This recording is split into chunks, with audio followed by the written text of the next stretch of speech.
Look, tonight we are opening a case file that is, well, it's incredibly dark. Case File 09, the Smiling Man Investigation. It's an entirely unsolved mystery, and honestly it defies all logic. We're going to dive right into this explainer because the evidence left behind is just deeply, deeply disturbing. Settle in. We're looking at a meticulous trail of a nightmare that still has absolutely no rational explanation. He made us smile.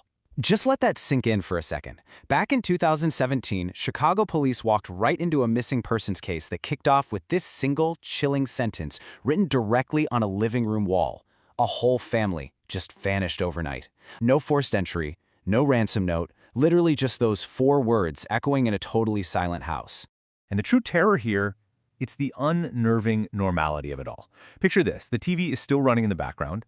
Dinner plates are just sitting there, half empty on the dining table. Their phones are literally plugged into the wall, charging right by the couch. Investigators found absolutely 0 signs of blood and no struggle whatsoever. The family just evaporated. It's like they left behind this heavy, suffocating atmosphere of false security. So initially, police are thinking highly coordinated kidnapping, right? But then they start talking to the neighbors. And this is where it gets weird. For 3 consecutive nights right before the disappearance, multiple neighbors reported hearing loud, echoing laughter pouring out of the house. And the kicker? It always started at exactly 3 a.m. Now, one neighbor actually managed to secretly record this on their phone through an open window. At first listen, you'd think, oh, it's just a family sharing a joke late at night. But audio analysts dug into it and found a bizarre anomaly. Hidden right underneath the bright sounds of the family laughing was another voice. This deep, slow, just incredibly unnatural voice. It literally sounded like something in the room was trying, and completely failing, to perfectly imitate human laughter. Which brings us to our first major twist, the midnight CCTV footage. We've got a pretty clinical timeline mapped out here. At 2:47 a.m., cameras catch the family's front door slowly opening, entirely by itself. This tall man walks inside. He's wearing a pristine black suit. His face is this pale, stark white, and it's stretched into an impossibly wide smile. But the detail that absolutely chilled investigators? The guy looked directly into every single hidden security camera on the street, like he knew exactly where they were placed. Then, the footage just glitches out. When it finally comes back online at 5:14 a.m., the entire family walks out of the house.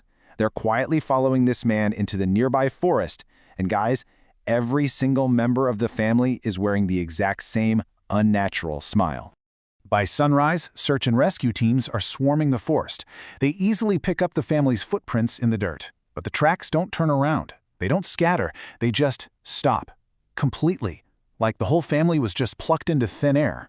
A few moments later, one of the officers actually spots a figure standing motionless between the trees way off in the distance. Tall, unmoving, smiling. The cops rush the area, but of course, by the time they get there, the figure has completely vanished.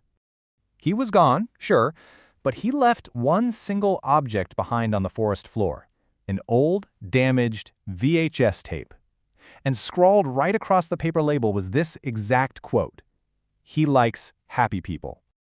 And that leads us right into the second terrifying twist, the historical tapes. Investigators take this recovered VHS tape straight back to the lab and play it. The footage? Not from 2017. It was actually a compilation of grainy home movies and old surveillance reels from the 1940s. We're talking different families across different years. But in every single recording, 1946, 1947, 1948, 1949, the exact same man is there. The same black suit, the same pale face, the same wide smile. Across decades of footage, the suspect literally never aged a single day. At this point, the FBI is brought in, and they quickly realize they're looking at a massive, nationwide pattern. Dozens of families across America had disappeared under nearly identical circumstances over the last century. And at every single one of those historical crime scenes, investigators found some variation of the exact same terrifying message left behind. Smile for him.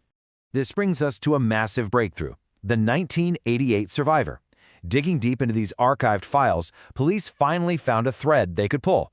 They tracked down an elderly woman who was the only surviving child of a family that vanished back in 1988. During her police interview, her hands were violently shaking the entire time she spoke. She described this smiling man walking right into their house during dinner. At first, she said he seemed harmless, friendly, funny even. He made them all laugh. But slowly, that laughter became a physical compulsion. It became totally impossible to stop, even as the family realized they were in severe danger. Even as they started crying in terror, their faces were forced into smiles. They were laughing and crying at the exact same time. And she gave investigators this deeply disturbing psychological anchor point for the whole case. The more scared we became, the happier he looked. He feeds on smiles. That was the quiet, horrifying realization creeping into the investigators' minds. They weren't hunting a normal suspect. They were dealing with an entity that literally consumed human terror, masked as joy. And that sets the stage for our final, most disturbing revelation.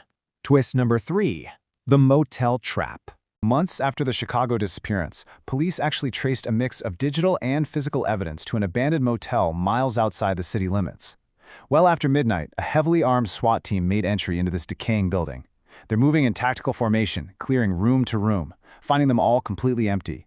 But the walls of this place, they were covered from floor to ceiling in these frantic, erratic drawings of smiling faces. And pinned over those drawings were hundreds of photographs of missing people, entire families, all smiling. And then the SWAT team heard it, echoing down the dark corridor. Laughter. It was coming from right behind a closed door at the very end of the hall. Room 12. The tactical team stacks up outside the frame, adrenaline surging, weapons drawn. On the count of 3, they breach, shattering the door right off its hinges and flooding the room with their flashlights. But the room is completely empty, except for this ancient, heavy television sitting on a desk. Suddenly, the screen snaps on by itself with a loud hiss of static. It's broadcasting live CCTV footage. The officers quickly realize they're looking at themselves, standing right there in the motel hallway. But the screen showed something else entirely. Standing directly behind the officers on the monitor was the smiling man. They instantly spin around, aiming down the actual hallway, but there's no one there. He was only visible on the screen, standing right behind them.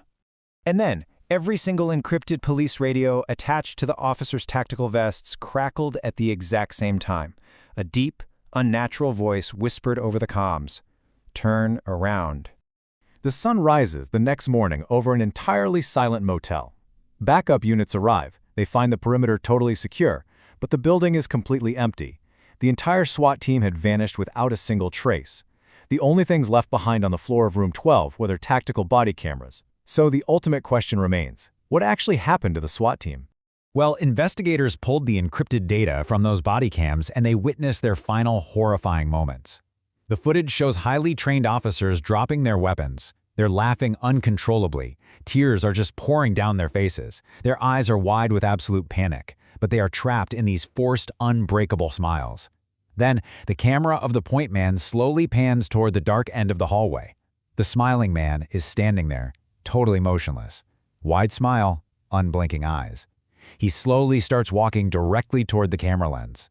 Closer, closer, until his stark white face completely fills the frame.